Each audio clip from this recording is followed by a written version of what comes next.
Magandang gabi mga kabonggo.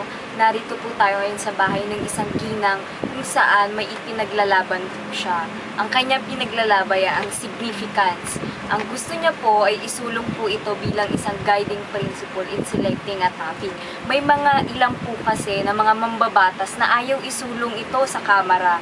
Ano po kaya ang reaksyon ng isang ginang na ito? Atin po natin siyang kapayanamig. Magandang gabi, Ginang Gigi.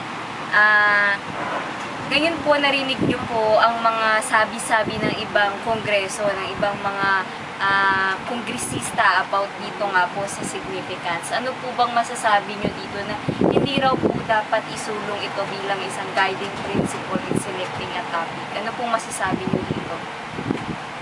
For me, significance is the most important guiding principle in selecting a topic. Why? Because according to my reference, significance is the quality of being important, the meaning of something.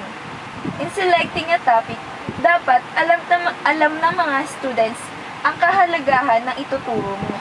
Dahil sa pamamagitan nito, nagiging interesado ang mga estudyante, mas magiging active sila sa mga lessons.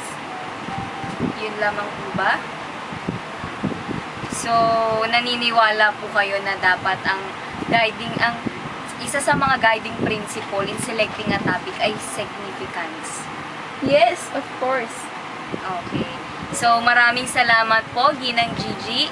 Ngayon po ay narinig po natin ang saloobin ng isang ginang na ito. So, yun lamang. Errol, back to you.